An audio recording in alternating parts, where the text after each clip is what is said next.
That night, my mother set her fork down and delivered the sentence she thought would destroy me. She told me I had 1 month to find a new place because the house was sold. She thought she was ending my time here, but she was only starting a game she did not know how to play. 6 months later, she sent me exactly 6 words that made me smile. They had no idea I was holding the checkmate. My name is Kira Lawson. I am 27 years old, and until 7 o'clock this evening, I thought I was simply the invisible daughter living in the background of a perfect suburban portrait. I work as a data engineer for Northlight Systems, a job that requires me to look at chaos and find the single thread of logic holding it all together. I spend my days staring at screens, analyzing patterns, and predicting outcomes based on raw numbers. Perhaps that is why, when the air in the dining room shifted, I felt the data points align before a single word was spoken. It was a Tuesday in Ashbury Glen. The town outside was draped in the heavy, humid silence of late summer, the kind of evening where the crickets sound like static electricity. Inside our house, the air conditioning was humming a low, artificial drone. We were eating roast chicken. My mother, Denise, had cooked it. The skin was perfectly golden, the rosemary sprigs arranged with the meticulous, performative care she applied to everything visible to the outside world. But the atmosphere at the table was wrong. It felt staged. I looked around the table, cataloging the anomalies. My mother was eating with a calm that bordered on catatonic. She sliced her meat with surgical precision, her knife scraping against the porcelain plate with a rhythm that set my teeth on edge. She did not look at me. She did not look at anyone. She looked at a spot on the wall just above my head. Her eyes glazed over with a strange, self-satisfied serenity. My father, Calvin, was the opposite. He was shrinking. He sat hunched over his plate, pushing peas around with his fork as if he were trying to hide them under the mashed potatoes. He refused to make eye contact with me. Every time I reached for the water pitcher, he flinched slightly, a subtle physical recoil that told me he was bracing for impact. Then there were my sisters, Talia, the golden child, the one who had inherited my mother's beauty and her sharp tongue, was watching me. She was not eating. She was leaning back in her chair, a glass of wine loosely held in her fingers, her eyes narrowed with anticipation. It was the look one gives a movie screen right before the monster jumps out. Beside her, Brooke, the baby of the family, was struggling to suppress a smirk. She kept biting her lip, her eyes darting between me and Mom, vibrating with the energy of a secret she was dying to spill. I took a bite of chicken. It tasted like ash. "So," I said, my voice sounding too loud in the quiet room, "how was everyone's day?" Brooke let out a short, sharp giggle that she immediately smothered with her napkin. Talia took a slow sip of wine, her eyes never leaving my face. Calvin stopped pushing his peas and went perfectly still. Denise set her knife and fork down. The cutlery clicked against the china, a sound as final as a gavel striking wood. She dabbed the corners of her mouth with a linen napkin, folded it neatly, and placed it beside her plate. Then, she looked at me. "The house is sold," she said. The words hung in the air, suspended there like smoke. I blinked, my brain trying to process the syntax. "What?" "We sold the house, Kira," Denise said. Her voice was conversational, light, as if she were telling me she had decided to switch laundry detergents. "The paperwork went through this afternoon. It is a done deal." I looked at my father. He was staring intensely at the centerpiece of faux hydrangeas. "Dad?" He did not answer. "We are moving tomorrow," Denise continued, reclaiming my attention with a sharp tilt of her chin. "Your father and I bought a condo down in Florida. Smaller place, just enough for us. Talia has her apartment in the city, and Brooke is moving in with Jason next week." She paused, taking a sip of water, letting the silence stretch until it was thin and brittle. "You have exactly 1 month to find a new place," she said. "The new owners do not take possession for 30 days, but we are clearing out tomorrow. You are welcome to stay here until the closing date, but after that, you are out." I sat frozen. My hands were in my lap, gripping the napkin so hard my knuckles had turned white. It was not just the news. It was the delivery. There was no sadness in her eyes, no apology, no, "We talked about this and it is time for a change." It was a tactical strike. It was an ambush. 1 month? I managed to say. "Mom, rentals in Ashbury Glen require credit checks, deposits, waiting lists. You cannot just spring this on me." "We just did," Talia chimed in, her voice dripping with that sweet, poisonous honey she always used when she was twisting the knife. "Honestly, Kira, you are 27. It is embarrassing that you are still living in your childhood bedroom anyway." "I pay rent," I said, my voice steady despite the thumping of my heart. "I pay for the utilities. I pay for the internet you are all currently using." "You pay a pittance," Denise snapped, her calm mask cracking for a fraction of a second to reveal the disdain underneath. "You think that little bit of money entitles you to live in a 4-bedroom house in this market? Please." I looked at Calvin again. "Dad, seriously? You are just going to let her kick me out onto the street with 30 days' notice?" Calvin finally looked up. His eyes were watery, weak, and filled with a profound exhaustion. But there was no allyship there. There was only the resignation of a man who had surrendered his spine decades ago. "You are grown, Kira," he said, his voice raspy. "Handle it." The air left my lungs. That hurt more than Denise's coldness.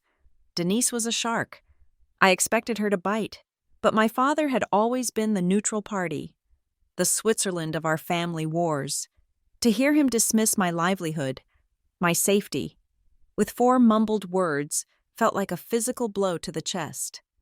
"But where am I supposed to go?" I asked, looking between them. "I work 10 hours a day. I cannot pack and house hunt in a month while maintaining my project load at Northlight." Brooke laughed. "Oh, please. Your project load. You sit at a computer and type numbers. It is not like you are saving lives." "With that tech salary you claim to have," Talia added, swirling her wine, "you should have plenty of savings. Unless, of course, you are not actually doing as well as you pretend. That is it, isn't it? You are broke, and you are scared because the free ride is over." "It is not a free ride," I said, my voice dropping an octave. "I contribute." "You exist here," Denise corrected me. "There is a difference." She picked up her wine glass, signaling that the conversation was over. "The movers come at 8 in the morning.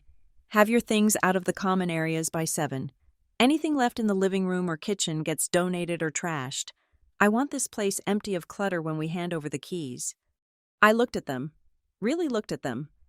I saw the way Talia smirked at Brooke. I saw the way Denise went back to her chicken, chewing with satisfied, rhythmic motions. I saw my father pouring himself a generous glass of red wine, drowning his guilt before it could even form words. They expected me to cry. I could feel it. They were waiting for the tears, for the pleading, for the "please, just give me 3 months." They wanted the drama. They wanted to feel powerful, to feel like the gatekeepers of my survival. Denise thrived on being the one who granted or denied mercy. But I did not cry. I felt a coldness spread through my chest, starting at my heart and moving outward to my fingertips. It was a clarifying cold. It was the temperature of a server room. It was the feeling of data locking into place. This was not thoughtlessness. This was not a spur-of-the-moment decision to retire to Florida. This was an extraction. They were cutting me out. They had planned this for weeks, maybe months, discussing it over dinners I wasn't invited to, laughing about it in group chats I wasn't a part of. They had coordinated the sale, the movers, the timing, all to ensure I was blindsided. They wanted to see me scramble. "Excuse me," I said. I stood up. I did not slam my chair. I did not throw my napkin. I placed it gently on the table, right next to the plate of half-eaten chicken. "Where are you going?" Denise asked, her fork pausing halfway to her mouth. She sounded disappointed that the show was over so soon. "To pack," I said. "If the movers are coming at 8, I have work to do." I walked out of the dining room. I could feel their eyes on my back. I could hear Brooke whispering something to Talia, followed by a soft snicker. They thought I was retreating to my room to weep into my pillow. They thought I was beaten. I climbed the stairs, the carpet muffling my footsteps. I walked down the hallway, past the family photos that lined the walls, photos where I was always standing slightly to the edge, slightly out of focus, or looking away. I entered my room and closed the door. I locked it.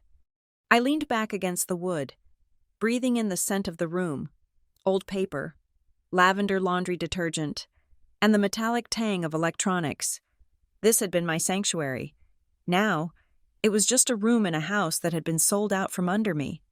But there was one detail Denise had mentioned, one detail she had been so arrogant about. The paperwork went through this afternoon. It is a done deal.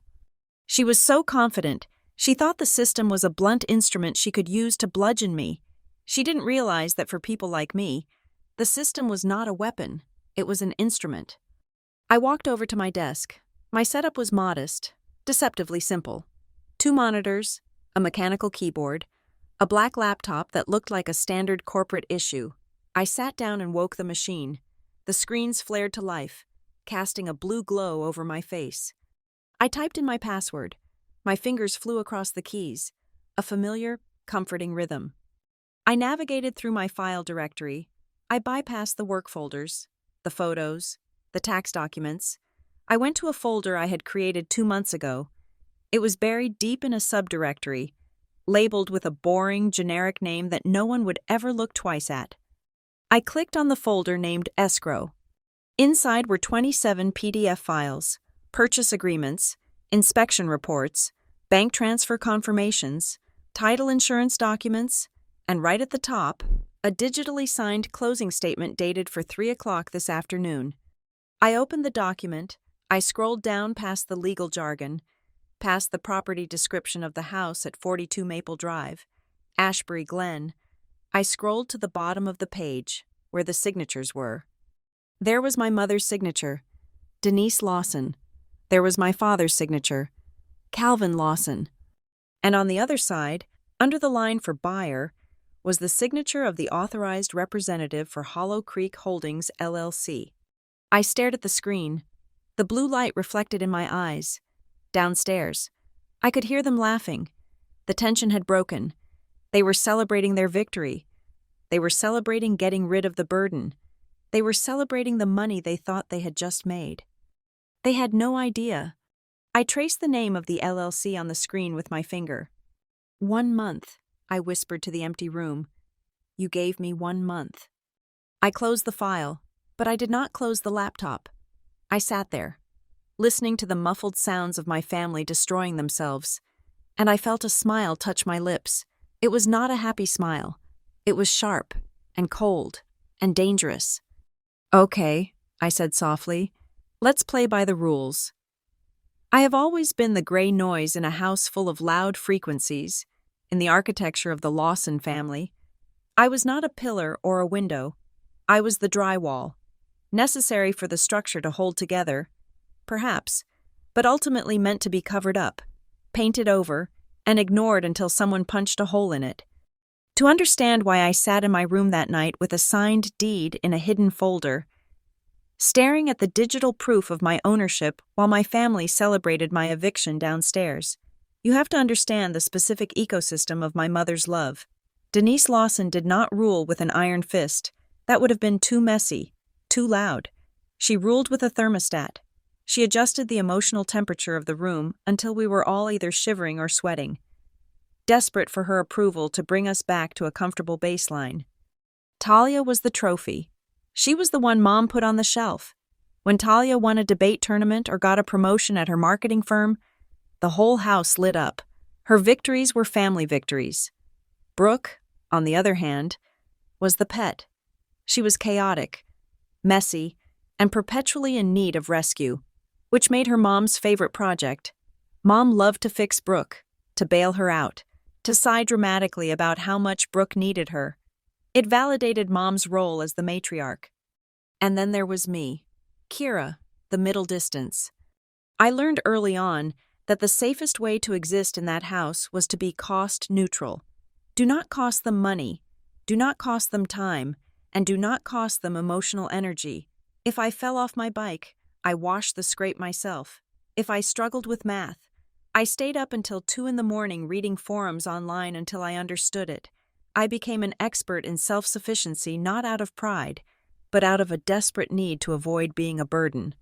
Because in my house, being a burden was the cardinal sin. Unless you were Brooke, in which case it was your charm. My father, Calvin, was no help. He was not a bad man in the villainous sense. He was just absent while present.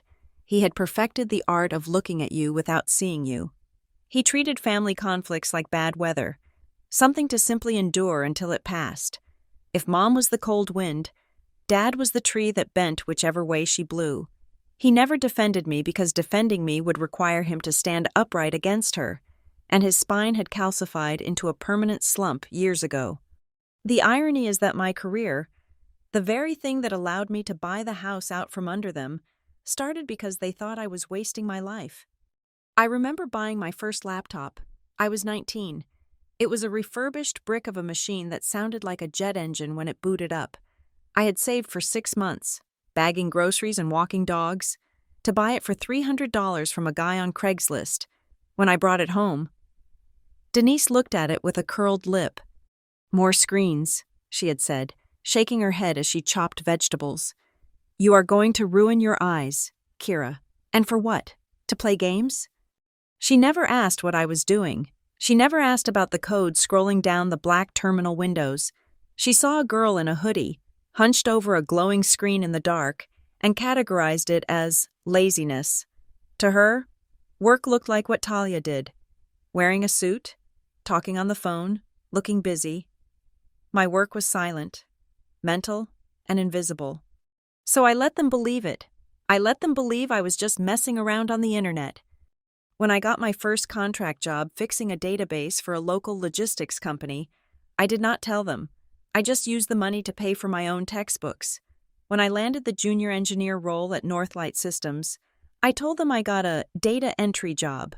It sounded boring. It sounded low-paying. It sounded like exactly the kind of mediocrity they expected from me. Why did I lie? Because of the tax. The Lawson family tax was a real, tangible phenomenon. The moment anyone in the house had something good, it became community property. I remember when I was 22. I won a $500 scholarship from a local Rotary Club. I was so proud. I made the mistake of mentioning it at dinner. The next morning, the transmission on Mom's minivan mysteriously started acting up. The repair cost? $480. Denise looked at me with those wide, expectant eyes, the ones that said, "You do not really need that money, do you? Not when the family is in trouble." I handed it over. Of course I did. I was the drywall. I was there to patch the holes. After that, I learned the most valuable lesson of my life. Poverty is a shield. If they thought I was scraping by, if they thought my little computer job barely covered my expenses, they would not ask for more. They would not look at me as a resource to be mined. So I paid my rent every month, $600 for a bedroom I had lived in since I was 5, and I let them make fun of me. "I do not know how you live on that salary," Talia would say, adjusting her designer watch. "I mean, tech is supposed to pay well, but I guess not at your level." "It is steady," I would mumble, looking at my plate. "I get by." "Barely," Brooke would laugh. "You still drive that Honda that sounds like a lawnmower." I did drive that Honda. I drove it because it was paid off.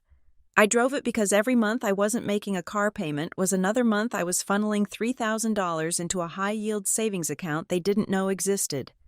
I wore generic jeans. I packed my lunch. I lived like a monk in the middle of a carnival. But the hardest part wasn't the frugality. It was the disdain. It is a strange thing to be looked at by your mother and see nothing but mild annoyance. There was a moment, about a year ago, that stuck in my chest like a splinter. I was in the kitchen, making coffee before work. The counter was cluttered with Brooke's mail and Talia's gym gear. I was trying to wipe down a small square of space to set my mug. Denise walked in. She surveyed the mess, her eyes sliding over the pile of Brooke's unpaid parking tickets without judgment, only to land on me. "You know," she said, leaning against the doorframe with a mug of herbal tea, The house would stay so much tidier if you weren't here. I froze. I am just making coffee. Mom, this isn't my mess. I know, she said, waving a hand dismissively. I just mean in general. You take up space. Kira, it feels crowded.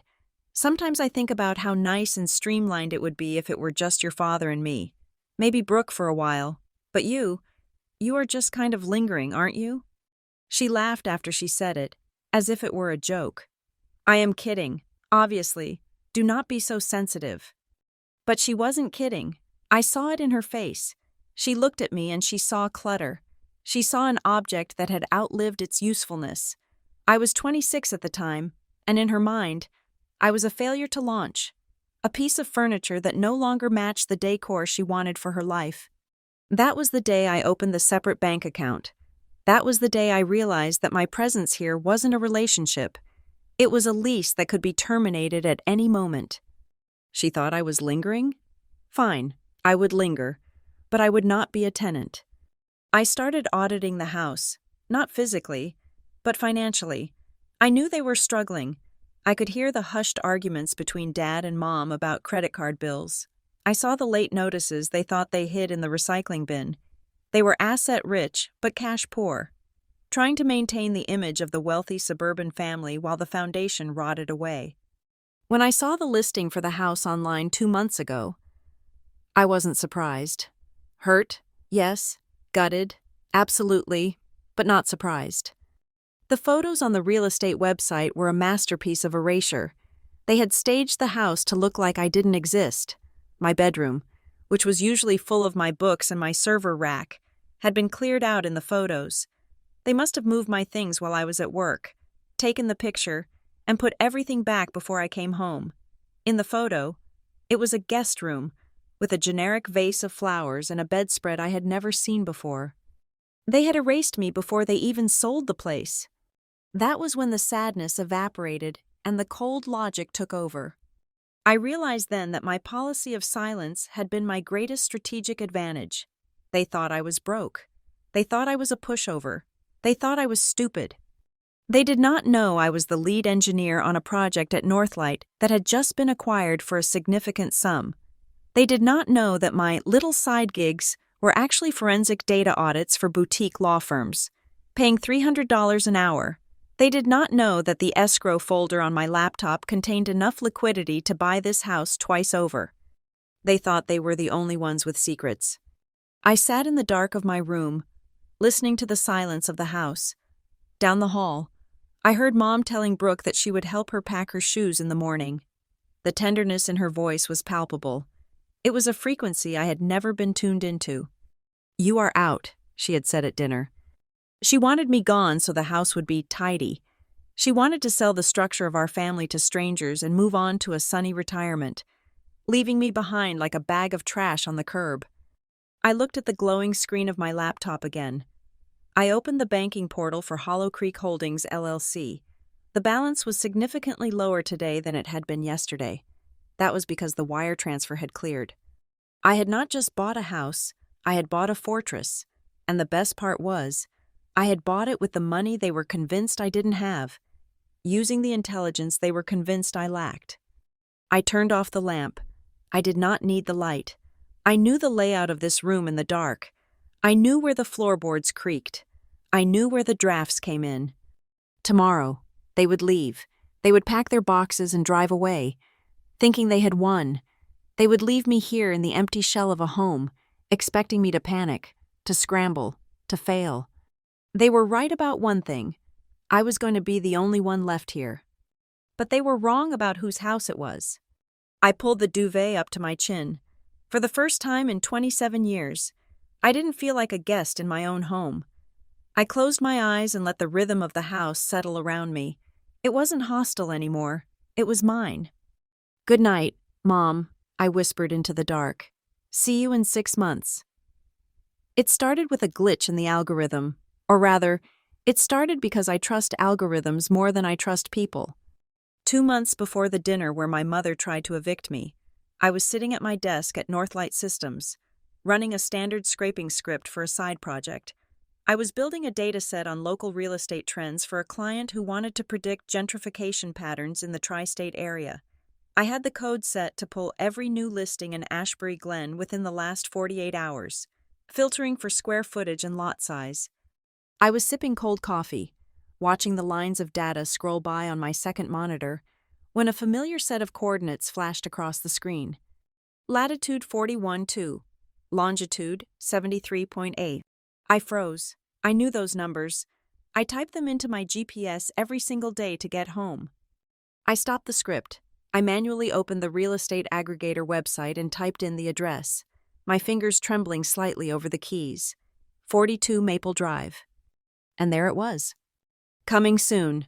Charming colonial in the heart of Ashbury Glen. 4 bedrooms, 3 baths, impeccably maintained. The price was listed at $525,000. My heart hammered a frantic rhythm against my ribs. I sat there in the neon-lit open-plan office, surrounded by the hum of servers and the chatter of coworkers discussing lunch plans, and I felt the floor drop out from under me. They were selling the house. They hadn't told me. They hadn't even hinted at it. But the real gut punch wasn't the listing itself. It was the photos. I clicked through the gallery, feeling a nausea rising in my throat. The living room looked pristine, better than I had seen it in years. The kitchen counters were clear of Brooks clutter, but when I got to image number 12, I stopped breathing. It was my room. Except, it wasn't my room. In the photo, my server rack was gone. My dual monitor setup was gone. My bookshelves, filled with technical manuals and sci-fi novels, were gone. In their place stood a generic, beige sleeper sofa and a small decorative writing desk with a single fake succulent on it. The caption read, "Spacious home office, guest suite." I stared at the screen until my eyes burned. They hadn't just listed the house. They had staged it to look like I didn't exist. They had waited until I left for work, moved my entire life out into the garage or a closet, taken the photos, and then put everything back before I returned at 6:30. It was a violation so intimate, so calculated, that it made me want to scream. I grabbed my phone. My thumb hovered over my mother's contact name. I wanted to call her. I wanted to yell. I wanted to drive home right now and demand to know why my bedroom was being marketed as a guest suite to strangers. But then, the data analyst in me took over. If I called now, what would happen? Denise would gasp. She would spin a story. She would say they were just testing the market or thinking about the future. She would gaslight me. And then, she would take down the public listing and sell it privately, off-market, cutting me out of the loop completely to avoid the drama. If I confronted them, I lost my only advantage: information. I slowly lowered the phone.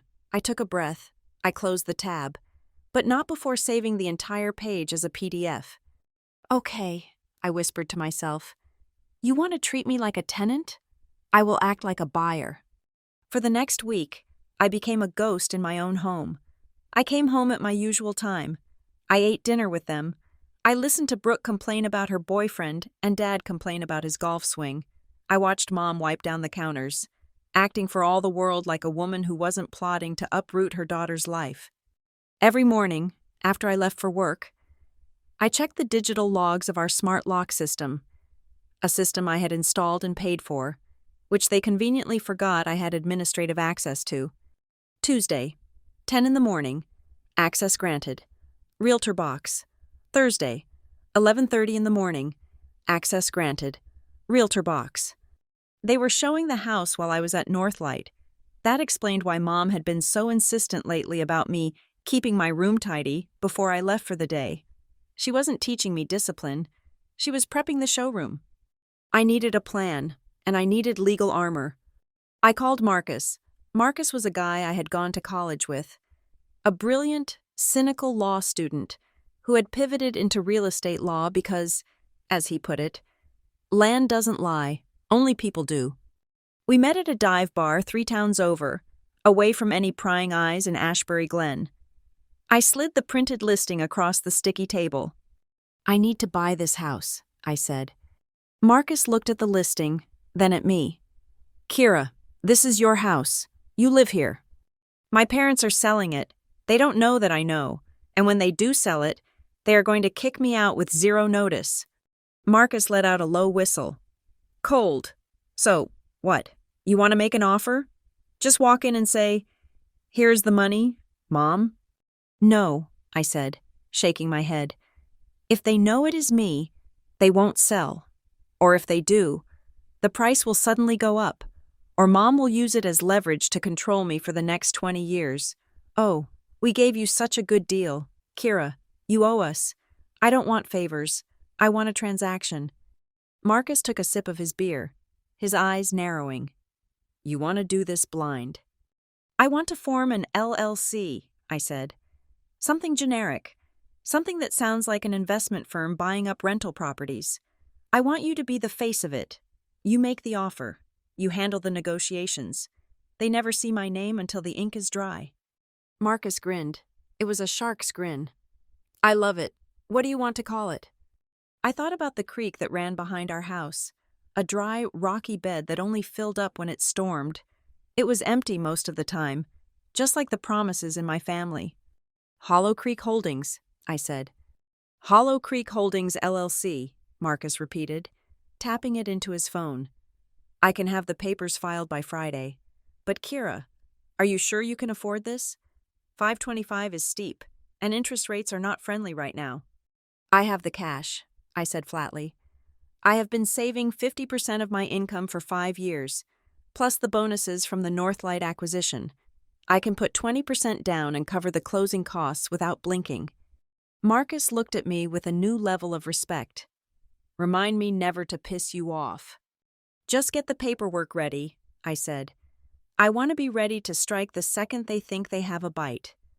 But the investigation didn't stop there. If I was going to be the buyer, I had to do my due diligence.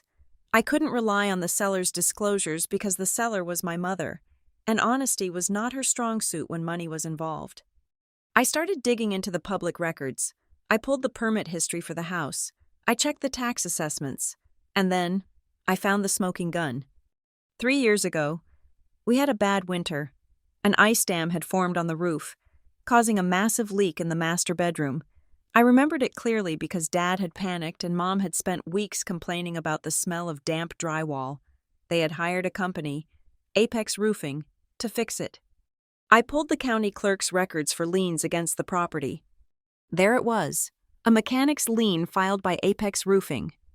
Amount, $12,400. My parents hadn't paid the roofer. They must have paid the deposit to get the work started and then stiffed them on the final bill. The lien was still active, attached to the deed. I sat back in my chair, staring at the document. This was huge. If they tried to sell the house to a regular buyer, the title search would flag this lien immediately. The sale would stall. The buyer would demand they pay it off, or walk away. But Denise was arrogant. She probably thought she could talk her way out of it, or maybe she was hoping the title company would miss it until the last second, forcing the buyer to absorb the cost just to close the deal. Or, more likely, she was hiding it from the listing agent entirely. I went back to the listing PDF I had saved. I zoomed in on the seller's disclosure section. Under known liens or encumbrances, the box checked was none.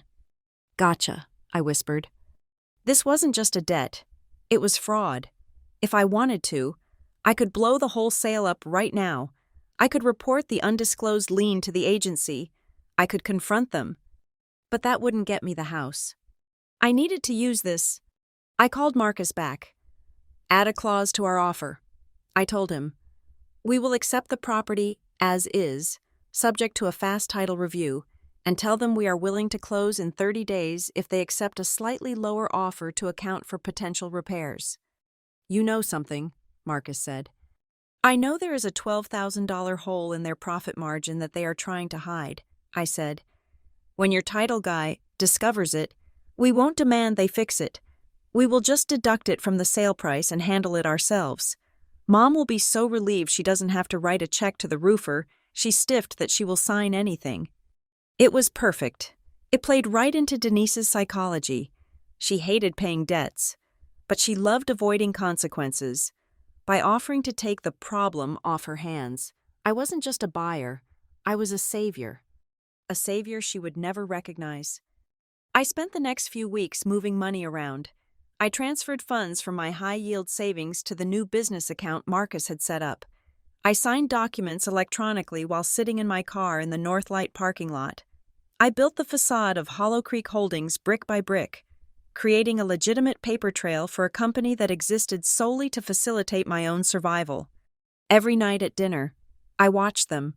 I watched Mom check her phone, her face lighting up when the realtor texted her about a showing.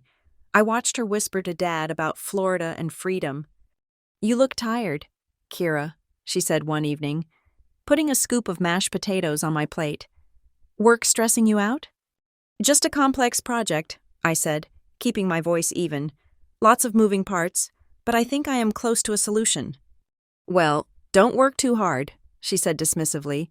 "It is not like you are running the company." I took a bite of potatoes. They were cold. "No," I thought, "I am not running Northlight. I am running a hostile takeover of 42 Maple Drive." I didn't say a word. I just chewed, swallowed, and waited for the game to begin. There is a misconception that people who have money look like they have money. In Ashbury Glen, wealth was a performance art. It was leased luxury cars in the driveway, designer handbags that cost 2 months of a mortgage payment, and vacations documented in high definition on Instagram. My family subscribed to this religion devoutly. They believed that if you did not display it, you did not have it. They did not understand that real wealth, the kind that gives you the power to evict your own parents, is quiet. It is boring. It is a line of code in a database, a diversified portfolio, and a checking account that never blinks red. My family thought I was a failure because I drove a 10-year-old Honda Civic with a dent in the rear bumper. They thought I was struggling because I brought leftovers to work in glass Tupperware instead of buying $15 salads. They thought I was stuck at Northlight Systems because I hadn't jumped ship for a flashy startup with a ping-pong table and a juice bar. What they did not know was that 3 years ago, Northlight Systems spun off a proprietary data processing tool called Vector. I was the one who wrote the core algorithm for Vector. I was 24 at the time. I spent 6 months sleeping under my desk, fueled by vending machine coffee and the obsessive need to solve a latency problem that had stumped the senior architects. When I finally cracked it, the CTO didn't just give me a pat on the back, he gave me equity. It wasn't a lottery win, it was a contract, a specific percentage of the spin-off company, vested over 4 years. When Vector was acquired by a major tech conglomerate last year, my shares converted. The day the wire transfer hit my account, I was sitting at the dinner table while Talia made fun of my haircut. I looked at my phone under the table, saw a number with 2 commas in it, put the phone back in my pocket, and continued eating my green beans. I did not scream. I did not buy a bottle of champagne. I did not tell a soul. I knew that if I told them, if I whispered even a hint of the truth, the dynamic would shift instantly. I would go from being the useless daughter to the ungrateful banker. Denise would have suddenly needed a new kitchen. Dad would have needed to upgrade his club membership. They would have drained me dry within a year, and they would have called it love. So, I stayed the broke daughter. I kept the Honda. I kept the generic jeans. I kept my head down. But the Northlight payout was only the foundation. The walls of my fortress were built on the weekends. While my sisters were out at brunch or navigating the social hierarchy of the town, I was working. I had set up a quiet side business auditing databases for small businesses, local law firms, dental practices, independent logistics companies. It was unglamorous, tedious work. It involved cleaning up messy Excel sheets and securing vulnerable customer lists. But these businesses paid well for discretion and accuracy. I charged $300 an hour. I worked 10 hours a weekend. That was $3,000 a week, $12,000 a month, flowing directly into a separate account at a credit union 3 towns over. I had a system. The moment a payment landed, it was split. 40% went to taxes, 30% went to low-risk index funds, 20% went to the escape fund, high-yield savings for the day I could finally leave, and 10% went to operational costs. My family saw me typing on my laptop on a Saturday night, and assumed I was playing video games or wasting time. "Kira, come watch a movie with us," Dad would say, half-heartedly. "I can't. I have to finish this thing," I would reply. "Always with the computer," Mom would sigh. "It is antisocial, really." If only she knew that the antisocial behavior she despised was currently funding the roof she was sleeping under. That was the secret I held closest to my chest, the one that proved I wasn't doing this out of malice, but out of necessity. 2 years ago, Brooke had wanted to go to community college. She had surprisingly gotten into a graphic design program she really liked, but Mom and Dad had spent the tuition money on a necessary renovation of the master bath and a trip to Cabo. They told Brooke they were strapped and that she would have to wait a year or take out predatory loans. Brooke was devastated. She cried for a week. I couldn't just write her a check. If I did, Mom would find out. Mom would demand to know where the money came from. And worse, she would feel humiliated that I could provide what she couldn't. Her humiliation always turned into rage. So, I created a ghost. I set up a fake scholarship fund. I called it the Ashbury Glen Arts Initiative. I built a simple website, created a logo, and drafted a formal acceptance letter. I had the grant money, $3,500 a semester, wired directly to the college bursar's office from an anonymous donor account I controlled. I remember the day Brooke got the email. She came running into the kitchen, screaming, "I got a grant, I got a grant." Mom had taken the letter, read it over, and sniffed. "Well, that is lucky. I guess they have quotas to fill." She took the credit, in a way. She spun it as her manifesting good things for Brooke. She never asked who was behind the initiative. She never questioned why a grant she had never applied for had suddenly appeared. She just accepted the benefit and moved on. I sat there, drinking my coffee, watching Brooke smile. That was enough. But this time, with the house, it was different. This wasn't charity. This was a hostile acquisition. I needed to make sure everything was bulletproof. I spent 3 nights organizing my financial DNA. To buy a house as an LLC without raising red flags, I needed to prove that the money was clean. The Patriot Act and anti-money laundering laws meant I couldn't just walk in with a suitcase of cash. I printed out 2 years of tax returns, the ones I filed separately from the household. I downloaded the acquisition statements from the Vector deal. I pulled the invoices from my consulting work. I sat on the floor of my room, the room they were already mentally erasing, and organized the papers into neat stacks.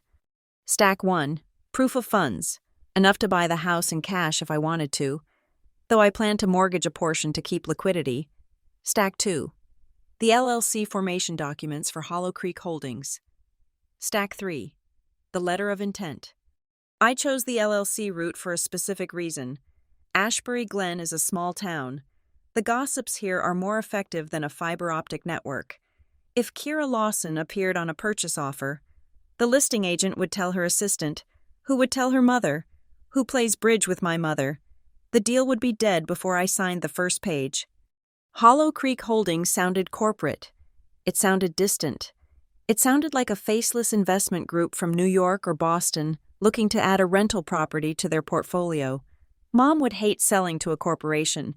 She liked the personal touch, but she would love the efficiency and the lack of emotional baggage. As I stapled the documents together, I checked my own moral compass. I needed to be sure I was doing this for the right reasons. Was this revenge? I looked at the empty space on my bookshelf where my favorite photo of me and Dad used to be, before Mom moved it to the attic because it clashed with the aesthetic. Yes, there was anger. I would be lying if I said I didn't want to see the look on Denise's face when the power dynamic inverted. But revenge is usually about destruction. It is about burning things down. I didn't want to burn the house down. I wanted to own it. I set a hard boundary for myself that night. I would not use this to humiliate them publicly.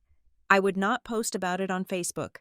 I would not drag Brooke into the crossfire or jeopardize her stability.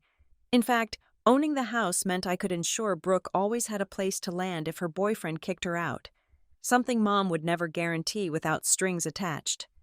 I would not harm them physically. I would not steal from them. I was paying fair market value.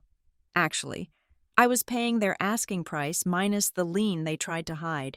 I was giving them exactly what they asked for. A sale. The only thing I was taking from them was their assumption that I was weak. I picked up the file. It felt heavy, substantial. This wasn't just paper. It was my exit strategy. It was the physical manifestation of 5 years of silence, 5 years of eating oatmeal for lunch, 5 years of being the spare child. I stood up and walked to the mirror. I looked at myself. The messy bun, the oversized t-shirt, the tired eyes. You are not the victim anymore. I told my reflection, you are the bank. I put the file in my backpack. Tomorrow, I would meet Marcus. Tomorrow, Hollow Creek Holdings would make an offer. And tomorrow, the invisible daughter would begin the process of becoming the landlord. I turned off the light, but the glow of the street lamp outside filtered through the blinds, casting long bars of shadow across the floor. It looked like a prison cell. Or, if you looked at it differently, it looked like a blueprint. I was done waiting for permission to exist. It was time to buy the land I stood on. The offer from Hollow Creek Holdings LLC landed in my mother's email inbox at 9 a.m. on a Tuesday. I knew it arrived because I was sitting across from her at the kitchen island, eating a piece of dry toast, when her phone pinged. She picked it up, frowned, tapped the screen, and then her eyebrows shot up toward her hairline. "Calvin," she said, her voice dropping to that hushed, reverent tone she reserved for windfalls and gossip. "You need to see this."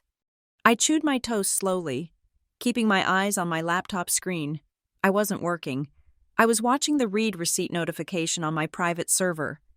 Marcus, my broker and proxy, had played the part perfectly. The offer letter was a masterpiece of corporate brevity. It stated that Hollow Creek Holdings was an investment firm looking to expand its portfolio in the Ashbury Glen area. We were offering $515,000. It was $10,000 under the asking price, which was a calculated insult, but it came with a sweetener that I knew Denise could not resist. Closing in 21 days, cash transaction, no inspection contingencies, buyer assumes all minor repairs. It was the no inspection clause that hooked her. I knew she was terrified of what an inspector might find. The boiler was 20 years old, the deck had dry rot, and of course, there was the roof lean she was trying to hide. By offering to take the house as is, I was essentially telling her she could walk away from her secrets without penalty. "An investor," my father said, leaning over her shoulder. "515. That is solid. Denise, and look at the timeline. 3 weeks." "It is fast," Mom said, tapping her chin. "Very fast. We could be in the condo by the 1st of the month." She looked up at me. I didn't look away fast enough. "What are you staring at?" she asked. "Nothing," I said, taking a sip of coffee. "Just heard you guys sound excited. Good news?" "Very good news," she said, a smug smile spreading across her face. "Looks like we won't have to deal with endless open houses after all.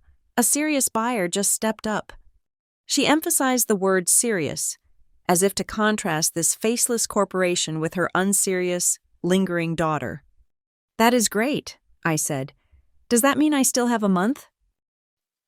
"The timeline might move up," she said airily, turning back to her phone to text her agent. "If we close in 3 weeks, you will need to be out in 3 weeks. Better start packing those boxes, Kira." I went back to my room and texted Marcus. She took the bait. Send the purchase agreement. The next week was a blur of digital paperwork, because I was buying the house through an LLC. My name appeared nowhere on the primary documents. Marcus signed everything as the authorized signatory. To my parents, the buyer was just a faceless entity, a pile of money with a generic name. Denise was so enamored with the speed of the transaction that she didn't ask a single probing question. She didn't ask who the partners in the LLC were. She didn't ask to meet the investors. She just wanted the check. She was treating the sale of our family home like she was selling a used sofa on Facebook Marketplace. Get the cash, get rid of the item, move on. But then we hit a snag. I was at work at Northlight when Marcus called me. "We have a problem with the title work," he said. His voice was tight. My stomach dropped. What is it, the lien? No. We expected the lien. We already factored that into the net proceeds. This is older. The title search company found a cloud on the deed from 40 years ago. Apparently, when the subdivision was built, there was an easement granted to the utility company that runs right through the backyard, exactly where your dad built that gazebo 10 years ago. I closed my eyes. The unpermitted gazebo. Exactly, Marcus said. Technically, the structure is illegal. It is encroaching on a utility easement. If the title company flags this as a hard stop, the lender, well, you are the lender essentially, but the title insurer will refuse to issue a policy. The deal dies unless the gazebo is moved or we get a variance. If I told Mom about this, she would freak out. She would blame the city. She would blame the utility company. She would fight it, and the sale would drag on for months, or she would get cold feet and pull the listing. How much to fix it? I asked. We can file for a quiet title action, or we can pay for an expedited variance hearing, or, Marcus paused. We can pay a penalty fee to the utility company to grant a retroactive variance. It is messy. Kira. How much? I repeated. About $2,500 in fees and bribes to the county clerk's time. Do it, I said immediately. Kira, that is money out of your pocket. You are fixing their mess before you even own the property. I am not fixing it for them, I said, staring at the lines of code on my screen. I am clearing the runway. If I bring this to Denise, she will panic. I want this transaction to be so smooth she forgets to look in the rearview mirror. Pay the fee. Put it under administrative costs in the LLC ledger. You are a terrifying client, Marcus said. Done. That was the moment the power dynamic truly shifted. I wasn't just buying the house. I was curating the reality my parents lived in. I solved a legal crisis that could have bankrupted the sale, and they were downstairs watching game shows, completely oblivious. I was protecting them from their own incompetence solely so I could finalize their departure. I also requested, through the title company, a full copy of the property file for the investor's records. Because I paid for the variance, the title company sent over everything. I mean everything. The original deed, the survey maps, the permit history, and the closing disclosure. I saw exactly how much equity they had left. I saw the debts that were being paid off at closing, credit cards I didn't know existed, a car loan for a vehicle they no longer owned. They were bleeding money. The sale of this house was the only thing stopping them from insolvency. I was saving them, and they were kicking me out. The day of the closing arrived. It was a Thursday. The sky was a bruised purple, threatening rain. I took the day off work, but I didn't tell them. I put on my usual work clothes, jeans and a hoodie, and left the house at 7 a.m, just as I always did. I drove around the block and parked in the lot of the grocery store down the street. I waited until I saw my father's car pull out of the driveway. Mom was in the passenger seat, wearing a cream-colored pantsuit she usually saved for weddings. She looked sharp, eager. I started my engine and followed them, staying 2 cars back. They drove to the title company's office on Main Street. It was a brick building with ivy crawling up the side. I watched them park. I watched Dad get out and check his tie in the reflection of the window. I watched Mom smooth down her jacket. They looked like a couple going to collect a lottery prize. I pulled my car into a spot across the street, facing the entrance. I reclined my seat slightly so I wouldn't be easily seen. Inside that building, Marcus was waiting. He had the power of attorney for Hollow Creek Holdings. He would sit across from them. He would slide the papers over. He would watch them sign away the place where I learned to walk, where I learned to read, where I learned to hide. I sat in the silence of my car for 45 minutes. I imagined the scene inside, the scratching of pens, the handshake, the handing over of the keys. My phone buzzed. It was a text from Marcus. Signed, it is done. Deed is recording now. I let out a breath I felt like I had been holding for a month. 5 minutes later, the glass doors opened. Denise and Calvin walked out. They looked euphoric. My father was actually smiling, A real smile, not the grimace he usually wore. He had his arm around Mom's shoulders. Denise was laughing at something he said. She looked 10 years younger. She looked like a weight had been lifted off her chest. That weight was me. I watched them get into their car. They didn't look back at the office. They didn't look around the town they had lived in for 30 years. They just got in and drove away, heading toward the highway, heading toward Florida, heading toward a life where I was a distant obligation rather than a daily annoyance. I waited until their taillights disappeared around the corner. Then, I opened my door and walked across the street. I entered the cool, air-conditioned lobby of the title office. The receptionist looked up. "Can I help you?" "I am here to see Marcus," I said. "He is expecting me." Marcus came out of the conference room a moment later. He was holding a thick manila envelope. He looked tired but triumphant. He didn't say anything at first.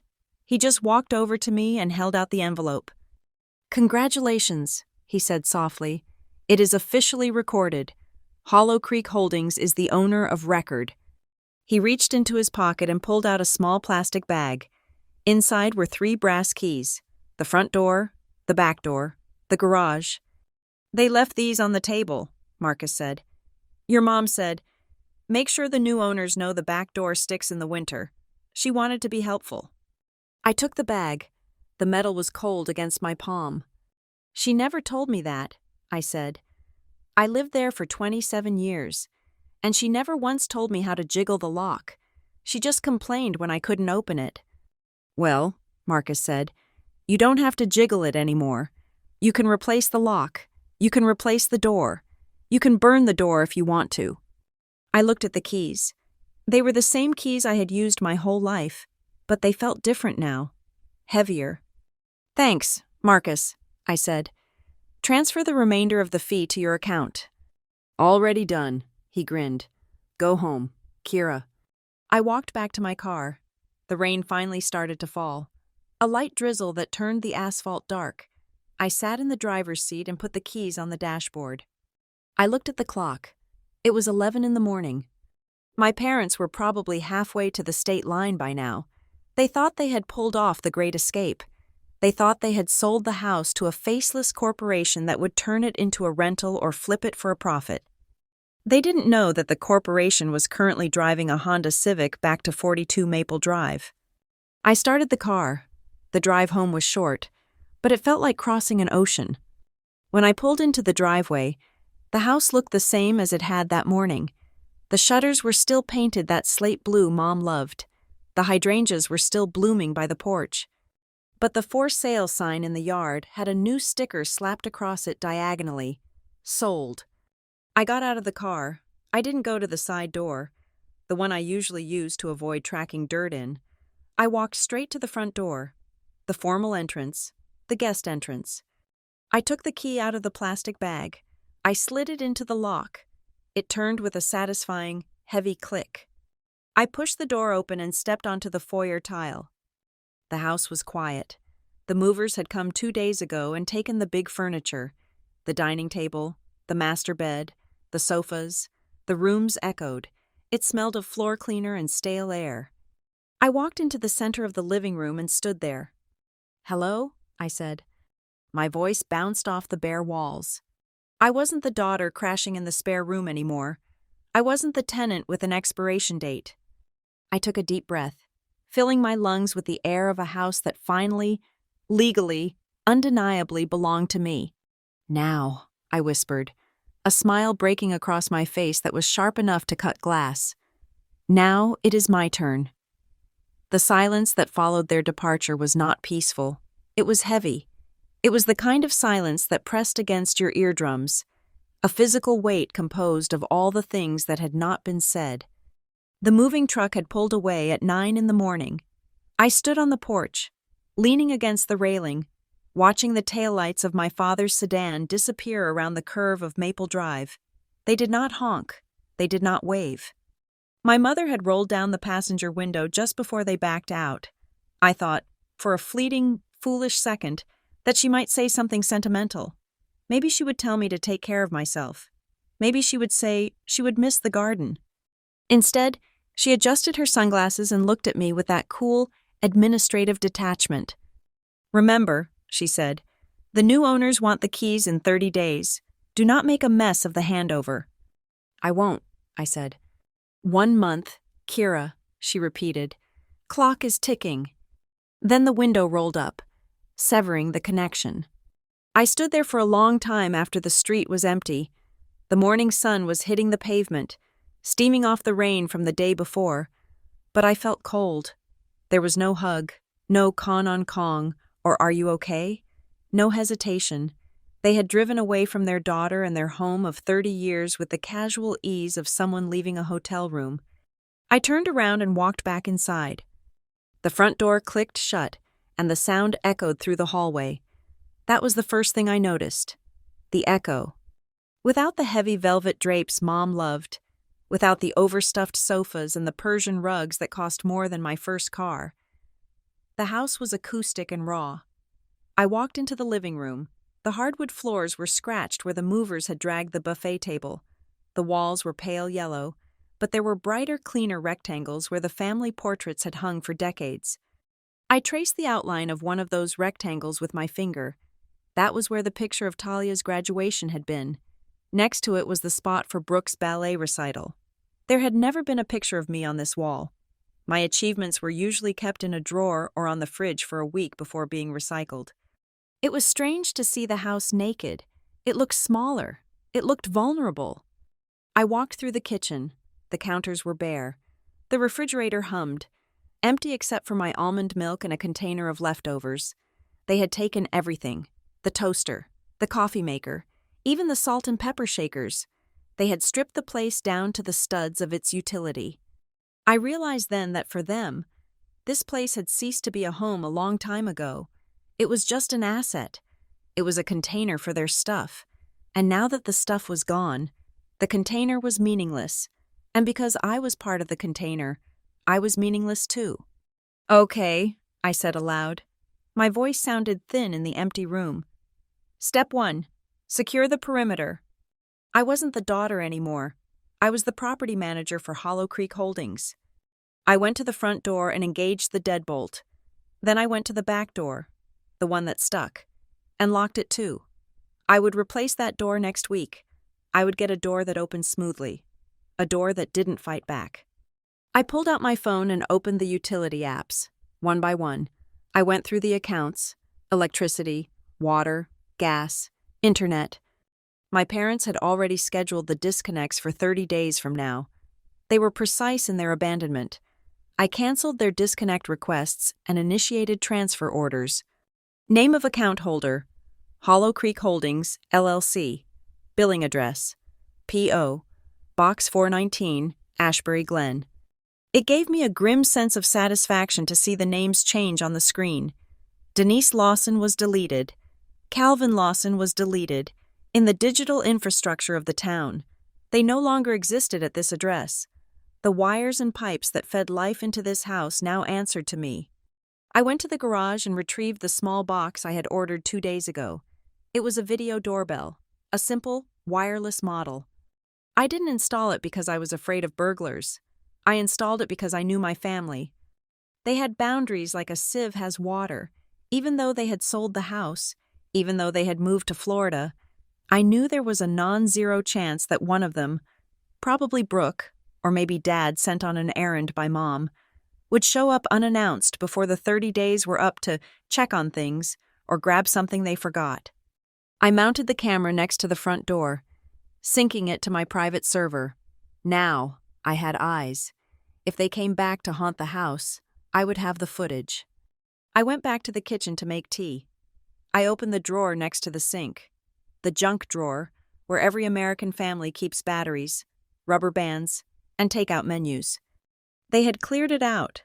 Mostly, the batteries were gone, the menus were gone, but in the back of the drawer, stuck under the liner paper, was a folded piece of yellow legal pad paper. I pulled it out. It was my mother's handwriting, sharp, angular, assertive. It was a list of numbers, a budget calculation. I smoothed the paper out on the granite counter. The date at the top was from 6 months ago. Mortgage remaining, $112,000. Estimated sale price, $520,000. Broker fees, $30,000. Florida condo, $350,000. And then, at the bottom, there was a section that made the air leave my lungs. Cost of keeping Kira versus profit. She had actually written that. Underneath, she had listed my contributions versus the market value of renting my room. Kira rent, $600 month. Market rent, roommate, $1,200 month. Hassle factor, high. Conclusion, sell creates liquidity. Kira can figure it out. I stared at the paper. Hassle factor, high. I wasn't just a burden. I was a bad investment. She had run the numbers on her own daughter. She had calculated the ROI of my existence in her house and decided that liquidating the asset was the better financial move. It wasn't an emotional decision. It wasn't about downsizing for retirement. It was a spreadsheet decision. I felt a sting behind my eyes, hot and sudden. I wanted to cry. I wanted to crumple the paper up and throw it across the room. I wanted to call her and scream, to read this list back to her and ask her how she could reduce 27 years of obedience to a hassle factor. But then I remembered the deed in my laptop bag. I took a deep breath. I folded the paper neatly.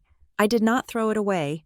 I walked upstairs to my room, my office, and placed the paper in the same file as the purchase agreement. It was evidence. It was validation. If I ever felt guilty, if I ever felt a twinge of remorse for buying the house out from under them, I would look at this paper. I would remind myself that they had put a price tag on me first. "You want liquidity?" I whispered. "I will give you liquidity." I walked back downstairs. The house was getting dark. The shadows were stretching long across the floor. I looked at the empty space where the dining table used to be, the space where she had told me I had a month to leave. I pulled out my phone again. I didn't call a therapist. I opened a furniture app. I had been sleeping on a twin mattress for 10 years because the room is too small for a queen. That was a lie. The room was small because Mom stored her off-season wardrobe in my closet. I ordered a queen-sized bed frame, solid oak, minimalist. I ordered a sofa, not a stiff, formal thing covered in brocade that you were not allowed to sit on, but a deep, soft velvet sectional in navy blue, the kind of couch you could sink into. I ordered lamps, warm, amber bulbs, no more harsh overhead lights that made everyone look tired. I spent $4,000 in 20 minutes. I walked around the house, visualizing the new layout. This corner would be a reading nook. That wall would have art, real art, not prints of fruit bowls. The dining room would not have a table for 12 people who didn't like each other. It would have a round table for 4, for friends, for people who chose to be here. I went to the thermostat. Denise kept it at 68 degrees in the winter and 78 in the summer to save money. I turned the dial. 72 degrees, perfect equilibrium. I heard the HVAC system kick on, a low rumble that sounded like the house was waking up. I sat down on the floor in the middle of the living room. It was empty, yes, but for the first time, the emptiness didn't feel like abandonment. It felt like a canvas. I closed my eyes and listened. No footsteps upstairs, no TV blaring Fox News from the den, no passive-aggressive sighs from the kitchen. Just the hum of the refrigerator and the wind outside. I was alone, and it was magnificent. I wrapped my arms around my knees. "You have a month," I said to the empty room, mimicking her voice. Then I smiled. "I have forever." I stood up. I had work to do.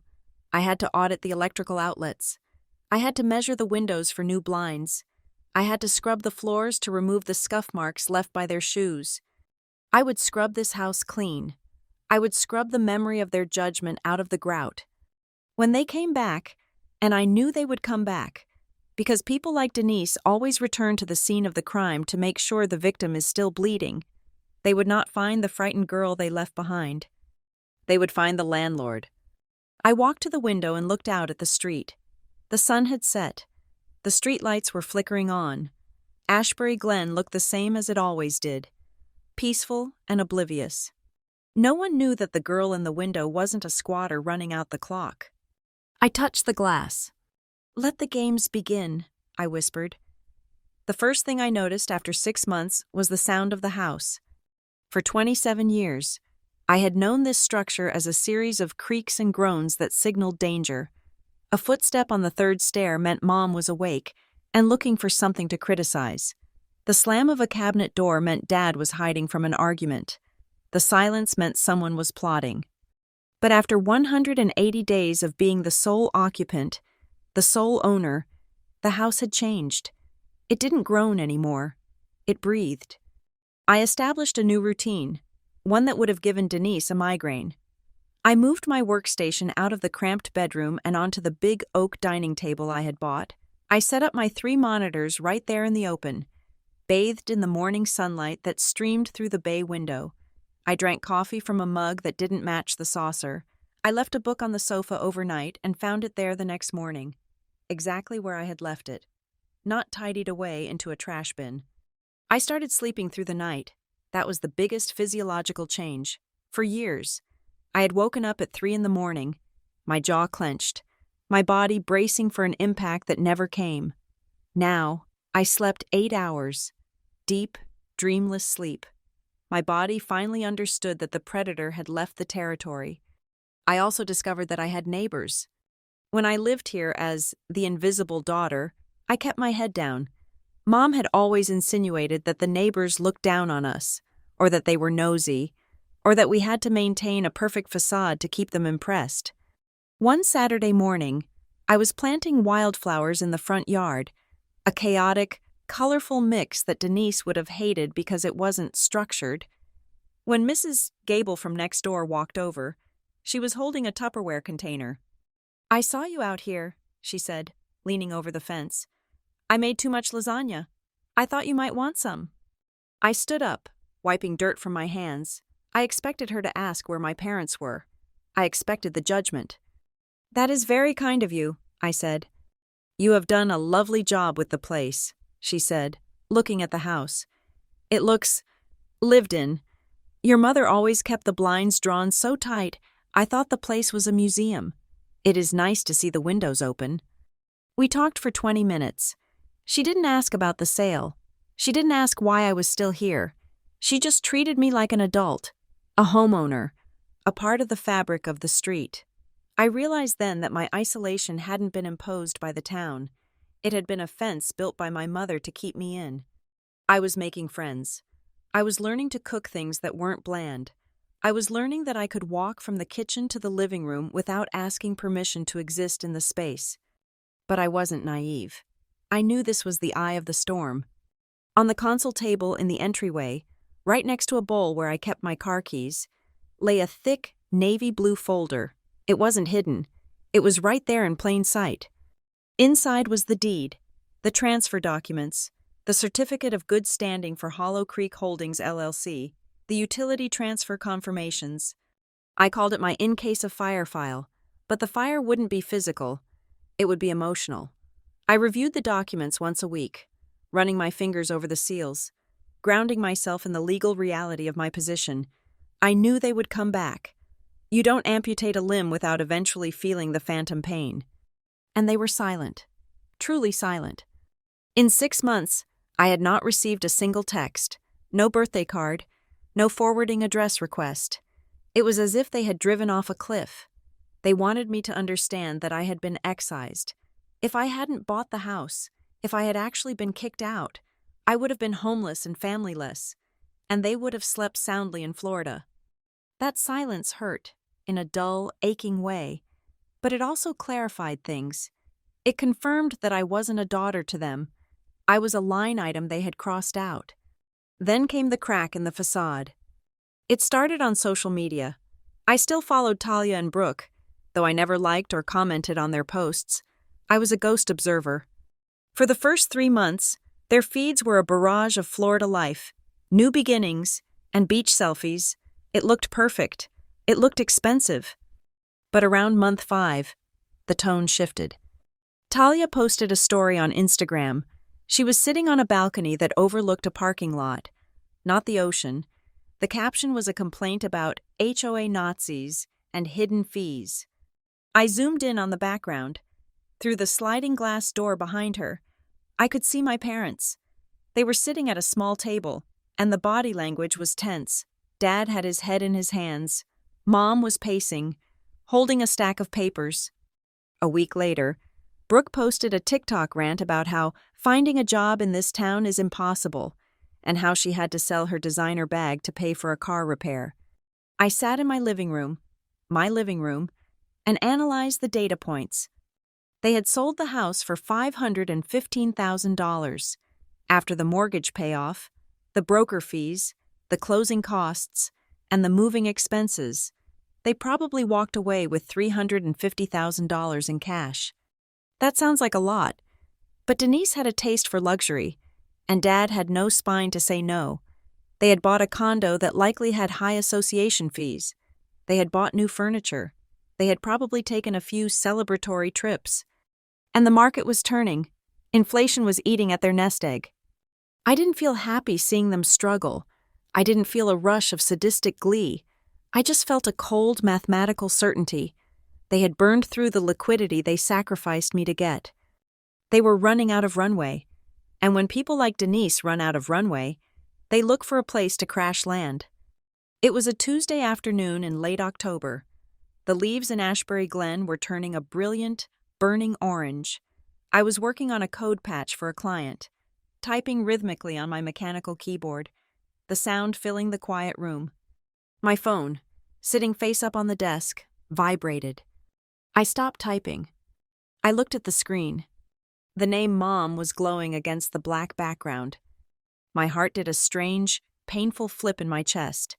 It was a Pavlovian response, the adrenaline spike of a child who knows she is in trouble. I took a deep breath, held it for 4 seconds, and let it out. You are the landlord, I reminded myself. You are the bank. I picked up the phone. It wasn't a call. It was a text message. I swiped it open. There was no, "Hi, Kira." There was no, "How are you?" There was no, "We miss you." It was 6 words. 6 words that erased 6 months of silence and proved that she still thought she owned me, owned this house, and owned reality. Why are you still living there? I stared at the screen. How did she know? I glanced at the timestamp. 1 minute ago. She must have found out. Maybe a neighbor posted a photo of the street and my car was in it. Maybe she finally checked the old security account and realized I hadn't disconnected it, even though I had replaced the cameras. Or maybe, just maybe, the new investor owners hadn't contacted her to complain about anything, and her paranoia had finally kicked in. Why are you still living there? The audacity of it was breathtaking.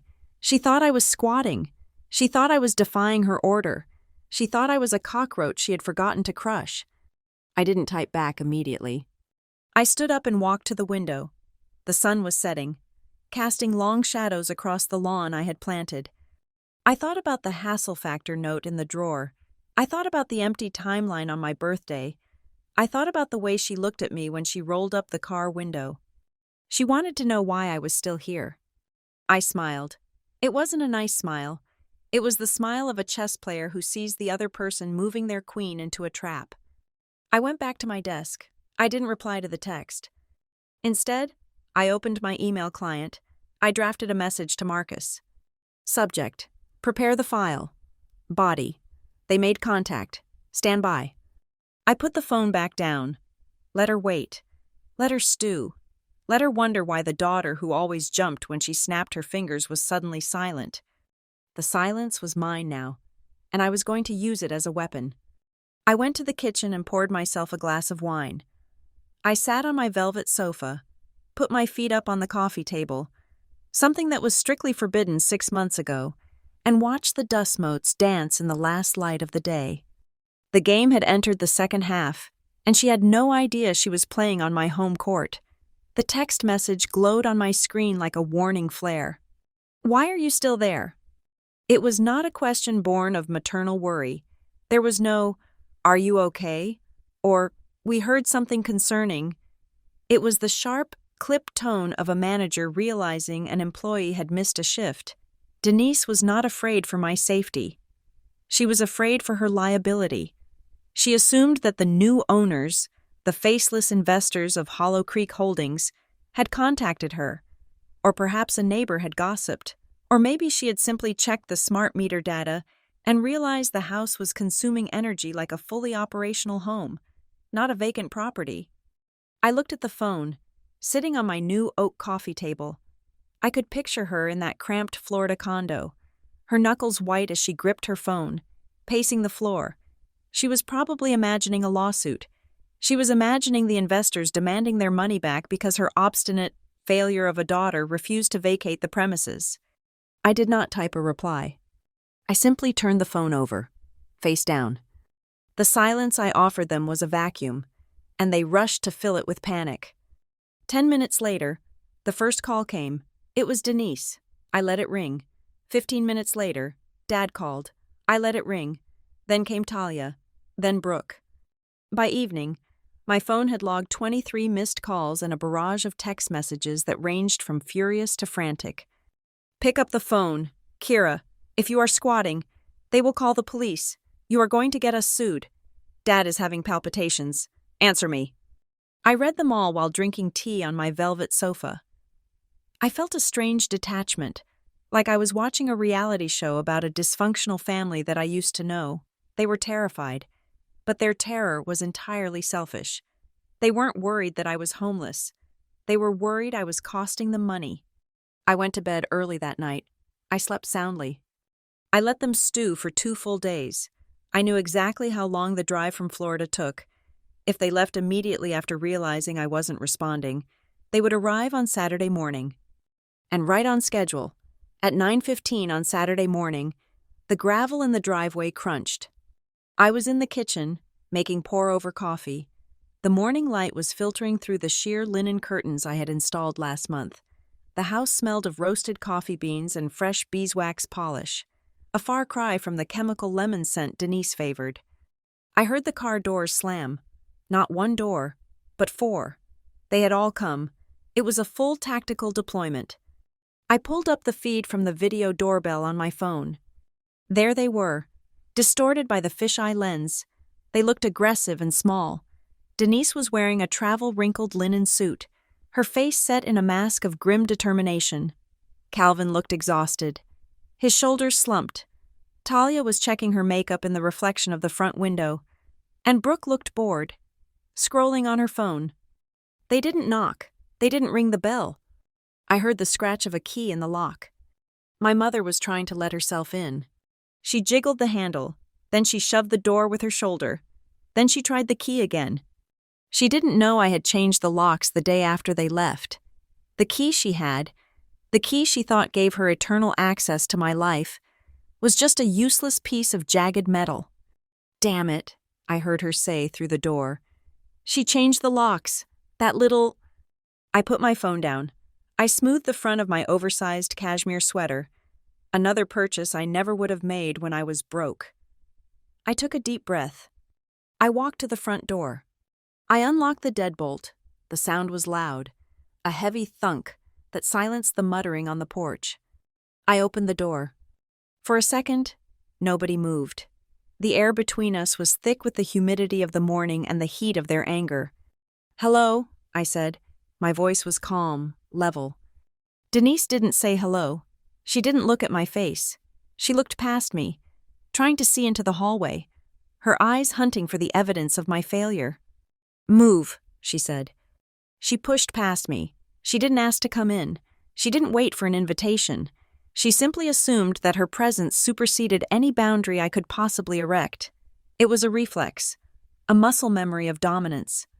Calvin followed her, muttering a quick, "Kira," without making eye contact.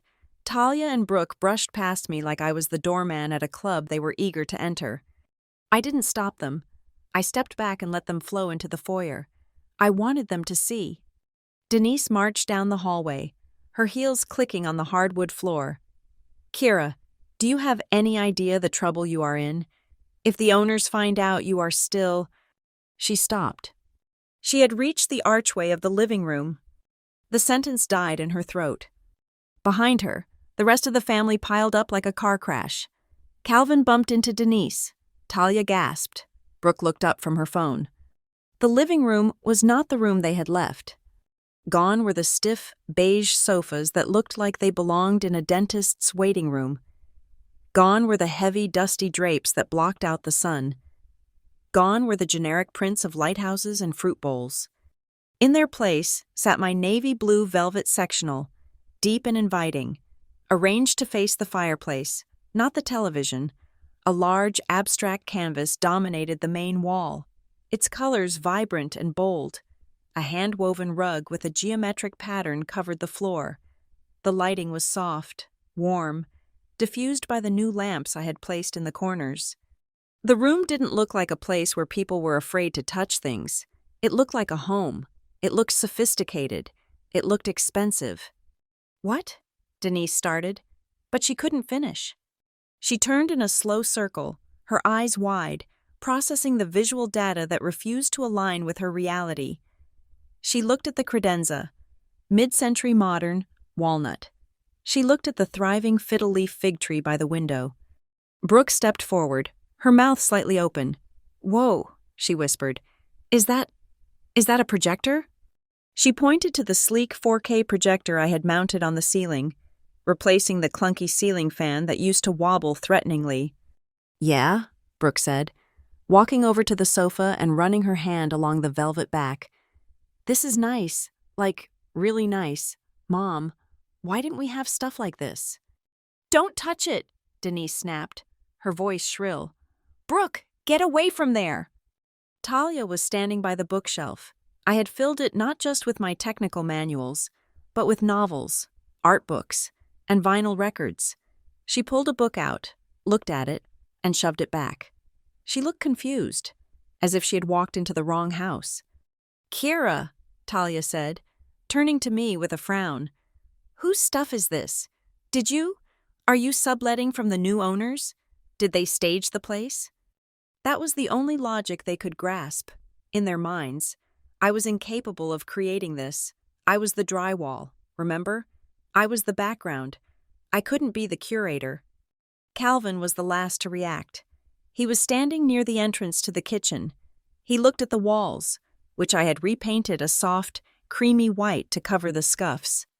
He looked at the floor, which shone with a luster he hadn't seen in 20 years. "It looks bigger," he said softly. "It isn't bigger," Denise hissed. She was vibrating with a mix of confusion and rage. She turned on her heel to face me. I was standing by the door, my arms crossed loosely over my chest. I wasn't cowering. I wasn't looking at the floor. I was looking right at her. "You need to explain," Denise said, her voice shaking. "Right now, we drove 15 hours because we thought you were squatting in an empty house. We thought we were going to have to drag you out before the police came, and instead, I walk in and find this." She gestured wildly at the room. "Where did this come from? How did you get back in? Did the new owners give you a lease? Tell me you did not forge a lease. Kira, if you forged a lease, I cannot help you." "I didn't forge anything," I said. "Then why are you here?" she demanded. "The closing was 6 months ago. The deed was transferred. We signed the papers." "I know," I said. "I have the copies." "Then you are trespassing." She pointed a manicured finger at my face. "You are trespassing on Hollow Creek Holdings property. Do you know what corporations do to squatters? They destroy them. We sold this house to get away from stress, and you are dragging us right back into a lawsuit." She was working herself up into a frenzy. It was a performance I had seen 1,000 times. Usually, this was the part where I would apologize, shrink down, and beg for forgiveness. But the air in the room was different now. The acoustics were different. Her voice didn't boom. It just sounded tinny and shrill against the velvet and the books. "Mom," I said. "Don't you mom me," she shouted. "Pack your bags. Now. We are going to try to clean this up before anyone realizes you are here. Maybe if we leave right now, we can claim you were just house-sitting." She looked around the room again, her eyes landing on the expensive rug. "And where did you get the money for this rental furniture?" She sneered. "Did you max out a credit card? You are so irresponsible. We try to teach you financial responsibility, And you go and rent a showroom just to play house? It isn't rented, I said. What? The furniture, I said. It isn't rented. I bought it. Denise laughed. It was a harsh, barking sound. You bought it? With what? Your data entry money? That sofa costs more than your car. Actually, I said, it cost about $4,000, and I paid cash. The room went quiet. Brooke looked from the sofa to me, her eyes widening. Talia crossed her arms, a look of skepticism hardening her features. Stop lying, Talia said. It is pathetic. I am not lying, I said. I walked over to the new dining table, my desk. I picked up the blue folder that had been sitting there for months, waiting for this exact moment. You asked what is going on here, I said, holding the folder in both hands. Denise stared at the folder. She recognized the logo on the front. It was the closing packet from the title company. She had one just like it in Florida. What is that? She asked, her voice dropping to a whisper. This, I said, is the answer to your question. Chuin kwai ji dang se rao day, she repeated, slipping into the angry whisper she used when she felt control slipping away. What the hell is happening? I took a step forward. I didn't hand her the folder yet. I just held it, a shield and a sword in one. You sold the house, I said. You told me I had a month. You told me I was out.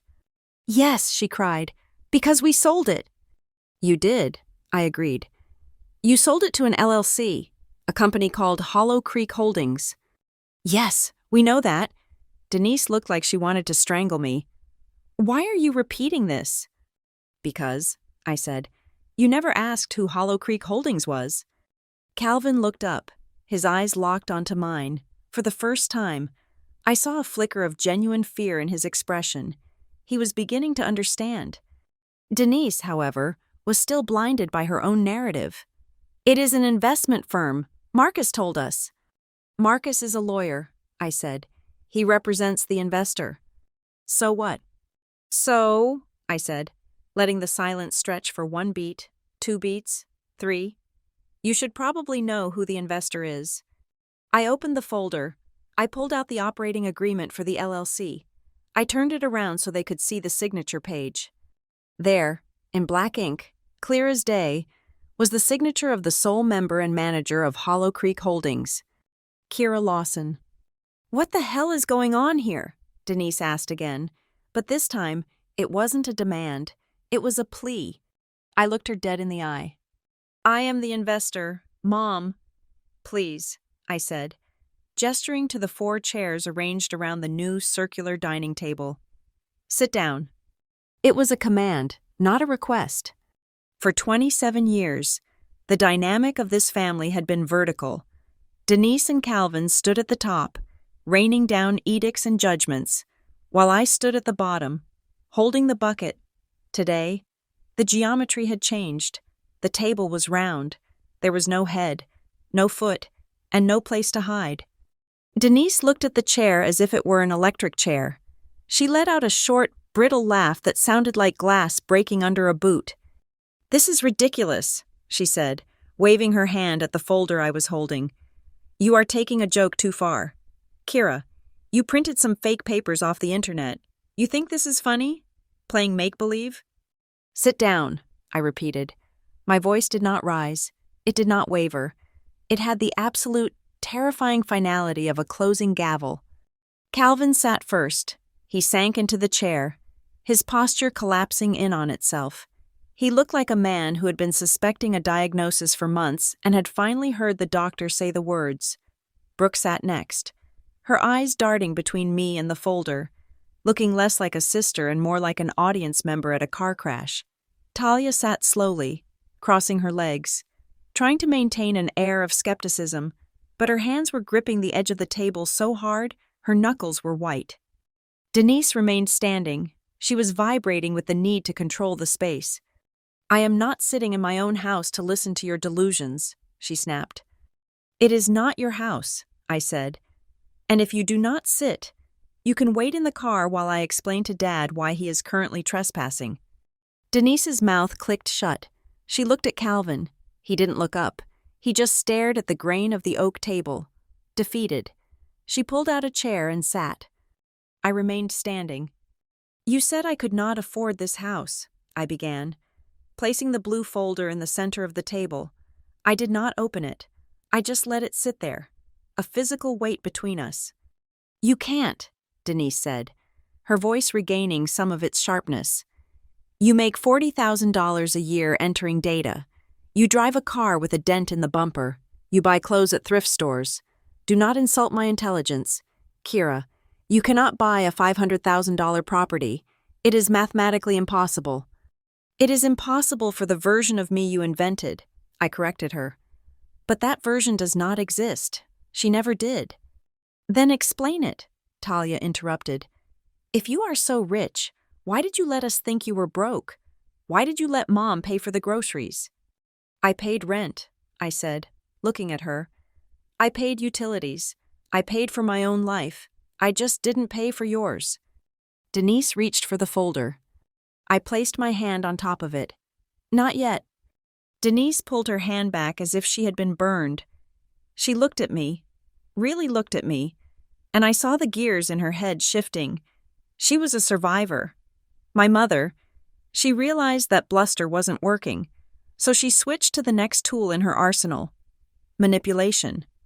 Her face softened. The rage melted into a look of concern, the kind of concern a shark shows a wounded seal. "Kira," she said, her voice dropping to a conspiratorial whisper. "Okay, let us say this is true. Let us say you somehow found the money, an inheritance from a grandparent we didn't know about, a lottery ticket. Fine. That is amazing." She leaned forward. "You know, we have been really struggling down in Florida. The condo fees. They lied to us. They doubled the assessment last month, and the market is crashing. Your father's pension isn't stretching as far as we thought." I watched her, fascinated. The pivot was instantaneous. "We are family," she continued, her eyes glistening with unshed, manufactured tears. "If you have this kind of resources, well, we should have discussed this. We could have kept the money in the family. We could have worked something out. You know, you really should help us. We raised you. We put a roof over your head for 27 years. I felt a laugh bubbling up in my chest, but it wasn't a happy laugh. It was a cold, jagged thing. "Let me get the logic straight," I said. 6 months ago, you sat at a table in this very room. Well, not this room, because you took the table, and you told me I had 1 month to get out. You sold the house specifically to liquidate the asset and leave. You wanted to cut me loose." "We were downsizing," Denise protested. "You were discarding," I said. "You threw me away, and now, because you found out that the person you threw away is actually the person holding the checkbook, you want to renegotiate the terms of our relationship? You want me to help the people who gave me 30 days to find a homeless shelter?" "We would never have let you go to a shelter," Calvin mumbled. "You didn't ask where I was going," I said to him. "Not once. You didn't ask if I had a deposit. You didn't ask if I had a truck. You just drove away." Calvin flinched. "We are still your parents," Denise said, her voice hardening again.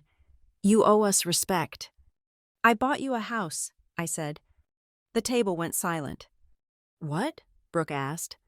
"I bought this house," I said. "I paid the asking price. I paid the closing costs. I even paid $2,500 to fix the illegal gazebo Dad built so the title would clear. I put $515,000 into your bank account. I saved you from bankruptcy. That is how I respected you." Dennis looked pale. "The gazebo? You knew about the gazebo?" "I knew about everything," I said. "I knew about the lien from the roofer you tried to hide. I knew about the credit card debt. I knew about the car loan." I tapped the folder. "I didn't steal this house, Mom. I bought it, legal, clean. Hollow Creek Holdings is me. The money came from my work, my patents, my investments. The career you mocked? It pays more in a month than you made in a year." Denise looked like she was going to be sick. The realization was hitting her on 2 fronts. First, she had lost control. Second, She had severely underestimated the value of the asset she had treated like garbage. "Patents?" Talia whispered. "You have patents?" I ignored her. I kept my eyes on Denise. "I have a question," I said, "and I want an honest answer. It is the only thing I'm going to ask you for." I leaned forward, resting my weight on my palms, looking down at them. "If you knew," I said softly, "if, 6 months ago, I had come to the table and told you I was a millionaire, if I had told you I could pay off the mortgage and fix the roof and send you to Europe, if you knew I had value—" I paused, letting the words hang there. "Would you still have kicked me out?" The silence that followed was so loud it hurt. Brooke looked at her lap. Talia looked at the wall. Calvin closed his eyes. And Denise opened her mouth and then closed it. She looked for the lie. She looked for the charming, manipulative spin that would save the moment. But she couldn't find it, because the answer was so obviously, painfully no. If they had known I had money, they would have loved me. They would have kept me closer than ever. They would have drained me dry. Denise started. "Kira, that is not fair." "It is a yes or no question," I said. She didn't answer. She couldn't. "That is what I thought," I said. I stood up straight. The emotional cord that had tethered me to their approval for my entire life finally snapped. It didn't snap with a bang. It just withered and fell away. "You didn't love me," I said. "You tolerated me because I was cheap, and when I stopped being convenient, you sold me out. You liked me when I was the discount daughter. You don't know what to do with me now that I am the landlord." I picked up the folder. "Here is the reality," I said, my voice all business now. "I own this property. The deed is recorded. The transfer is final. There is no family discount. There is no squatter's rights. There is just an owner and 4 trespassers." "You are kicking us out?" Denise gasped. "We just drove 15 hours. We have nowhere to stay." "There is a motel on Route 9, I said. "The Galaxy Inn. It is clean. I stayed there the night you told me to leave, just to get away from the sound of you celebrating." "Kira!" Calvin stood up. "This is cruel. We are your flesh and blood." "I am not doing this to be cruel, Dad," I said. "I am doing this because this is my home, and in my home, I choose who sits at my table, and I do not choose people who measure my worth by a spreadsheet." I walked to the front door and opened it wide. The sunlight poured in, bright and unforgiving. "You need to leave," I said. "Right now?" "And if we don't?" Denise challenged, standing up. "Are you going to call the police on your own mother?" "I don't have to," I said. "I have the security footage of you breaking and entering. I have the deed, and I have the best real estate attorney in the county on speed dial. Do you really want to spend the money you have left on a legal battle you are guaranteed to lose?" Denise stared at me. She looked for the crack. She looked for the little girl who was afraid of the dark. She didn't find her. She grabbed her purse. She adjusted her jacket with a sharp, violent tug. "Fine," she spat. "Fine, if that is how you want it. But don't expect us to come crawling back." "I don't," I said. "That is why I have one more condition." She stopped at the door. "Do not come here again," I said. "Do not call me. Do not text me. If you have a legitimate legal matter regarding the sale, you can email my attorney. If you want to talk to me, you send an email. If I feel like reading it, I will." "You are cutting us off?" Brooke cried. "Seriously?" "I am not cutting you off," I said, looking at my sister. "I am establishing a boundary. For 27 years, I didn't have a door I could lock. Now I do." They filed out. Denise went first, head held high, refusing to look at the garden I had planted. Calvin followed, pausing for a second as if he wanted to say something, then shaking his head and walking away. Talia and Brooke looked at me with a mixture of fear and awe, as if I had suddenly grown fangs. They walked to the car. I stood in the doorway. I didn't step onto the porch. That was public space. I stayed on the threshold, firmly inside my territory. I watched them get in. I watched the car start. I watched them back out of the driveway of the house they used to own. The house they sold to get away from me. The house that was now the only thing I needed. Goodbye, I whispered. I didn't wait for them to drive down the street.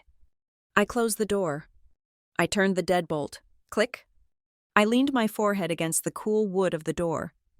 My hands were shaking, just a little, not from fear, from the adrenaline of finally putting the weight down. It is done, I said to the empty hallway. And for the first time in my life, I didn't care if anyone heard me. The engine of the sedan was running, but Denise was not getting in. She stood by the open passenger door, her hand gripping the frame so hard her knuckles looked like polished stones.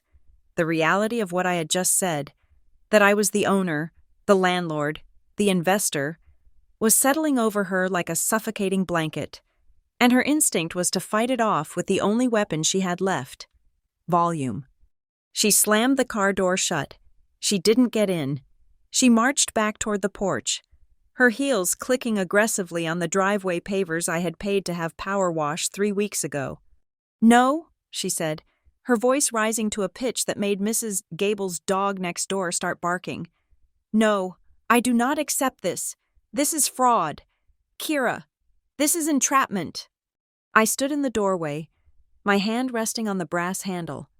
I did not step out to meet her. I let the threshold serve as the line she could not cross. "It is not entrapment, Mom," I said calmly. "It is a transaction." "You tricked us!" She was at the bottom of the steps now, her face flushed a blotchy, angry red. "You hid behind a fake company name. You let us sell our home under false pretenses. That is illegal. I am going to call the police. I am going to call them right now and have you arrested for identity theft, for grand larceny." She fumbled for her phone in her purse, her hands shaking so badly she dropped her sunglasses. They clattered onto the concrete. She didn't pick them up. "Go ahead," I said. I leaned against the doorframe, watching her frantic movements with a sense of detachment that felt almost clinical. "Call them," I continued. "Dial 911. Tell them that you voluntarily sold a house, signed a deed, accepted a wire transfer for $515,000, and vacated the premises 6 months ago. Tell them you are now standing on the property of the new owner, refusing to leave. I have the deed right here in the folder. I have the transfer receipt. I have the video of you entering without permission this morning." I gestured to the small black camera lens mounted by the doorframe. "What do you have, Mom, besides the feeling that you are always right?" Denise froze. Her thumb hovered over her phone screen. She looked at the camera, then at me. She knew the law wasn't on her side, but admitting that meant admitting she had lost. "You played us," she whispered, the venom in her voice replaced by a horrified realization. "You planned this. You sat at that dinner table and let us humiliate you." "I sat at that table," I said, my voice cutting through the morning air, "because I already knew." "Knew what?" Calvin asked. He had gotten out of the car and was standing behind Denise, looking lost. "I knew you were selling the house 2 months before you told me," I said. "I saw the listing online. I saw the photos." I looked directly at Denise. "I saw photo number 12. Mom, the one where you cleared out my server rack and my books and put in a beige sleeper sofa, the one you labeled guest suite. You didn't just sell the house. You erased me from it first. You staged my life out of existence so you could get a better price." Brooke gasped softly. She was leaning against the car, her arms wrapped around herself. "You saw that?" "I saw it," I said. "And that was the moment I realized I wasn't your daughter anymore. I was just an obstacle to your liquidity, a piece of clutter you needed to clear out so you could move to Florida." Calvin started, his voice cracking. He took a half step toward the porch. "Kira, honey, I didn't know about the photos. I didn't think it would feel like that to you." "You didn't know?" I interrupted him. "Or you just didn't want to look?" He stopped, his mouth opened, but no words came out. He looked old suddenly, the Florida tan doing nothing to hide the gray in his skin. "You let her do the math. Dad," I said, "you let her calculate the cost of keeping me versus the profit of selling. You stood by while she gave me 30 days to pack 27 years of life. Don't tell me you didn't know. You just preferred the silence of ignorance to the noise of defending me. Calvin looked down at his shoes. He couldn't meet my gaze. That was his tragedy. He was a good man in theory, but a coward in practice. "This is insane," Talia spat. She was standing by the trunk of the car, looking at the house with a mix of fury and greed. "You have $500,000 of family money tied up in this house? That was our inheritance. Kira. That was the family nest egg. And you just… what? You stole it back?" "I didn't steal anything," I said to Talia. "I paid market value. Actually, I paid $10,000 over market value if you count the repairs I had to make. If you are worried about your inheritance, go ask Mom what she did with the $350,000 cash she walked away with. Ask her why you are broke 6 months later." Talia turned to look at Denise. The accusation in her eyes was sharp. I could see the alliances fracturing right there in the driveway. Without a common enemy, me, to unite against, they would turn on each other. "We are not leaving," Denise said, her voice trembling but stubborn. "You cannot do this. You cannot just cut off your family. We are blood. You have a moral obligation." "You had a moral obligation to be a mother," I said. "You resigned from that position when you gave me an eviction notice over roast chicken." "I was trying to teach you independence," she screamed. "I was trying to help you grow up." "And I did," I said. "I grew up. I became independent. I became so independent I bought my own house. You should be proud. Mom, your method worked perfectly. You just didn't expect it to work on you." I stepped back into the foyer. I placed my hand on the door. "Kira, please." Denise stepped forward, her hand reaching out. It was the first time in my life I had seen her beg. "We have nowhere to go. The drive back is 15 hours. We are tired. Just let us stay for a few days. Just until we figure this out. Please, we are family." I looked at her. I looked at the woman who had made me feel small for 27 years. I looked at the woman who had called me a hassle factor. A part of me, the old part, the part that wanted to be good and obedient, wanted to say yes.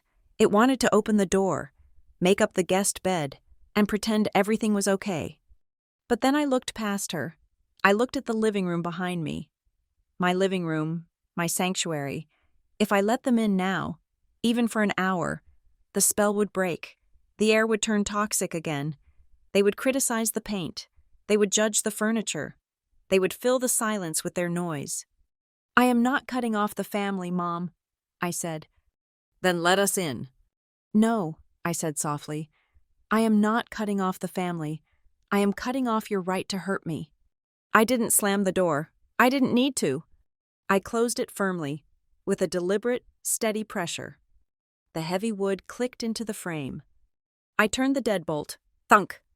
I stood there in the hallway. I could hear them outside. I heard Denise shouting my name once, a high, desperate sound. I heard Calvin murmuring something. I heard a car door slam. And then, silence. Real silence. I didn't move for a long time. I listened to the sound of the engine starting. I listened to the tires crunching on the gravel as they backed out. I listened to the hum of the car fading down the street, getting quieter and quieter until it was just a part of the wind. They were gone. I let out a breath that felt like it came from the bottom of my soul. My shoulders dropped 2 inches. The tension that had lived in my spine since I was 5 years old simply evaporated. I walked into the living room. The morning sun was hitting the navy blue sofa, making the velvet look like deep water. The fiddle leaf fig was basking in the light. I walked over to the front window. I touched the cool glass. The street outside was empty. The for sale sign was long gone. The flowers I had planted were blooming, bright splashes of purple and yellow against the green grass. I wasn't the daughter who lived in the spare room anymore. I wasn't the burden. I wasn't the hassle. I looked around the room, taking in every detail. The art I had chosen, the books I had bought, the space I had claimed. I reached out and touched the deadbolt on the front door one last time, feeling the cold, solid metal under my fingers. It was locked, and I was the one holding the key. Now, I whispered to the quiet, sun-drenched house, I am not evicted anymore. I am the landlord. Thank you so much for listening to this story. I hope you enjoyed this journey of justice and reclaiming one's life. I would love to know where you are tuning in from today. Are you listening while driving to work, cooking dinner, or maybe relaxing in your own sanctuary? Please leave a comment below and share your thoughts. What would you have done if you were in Kira's shoes? If you enjoyed this story, please make sure to subscribe to the Lila Revenge Stories channel. Hit that like button and smash the hype button. Your support helps these stories reach more people and allows us to keep bringing you the drama you love. See you in the next video.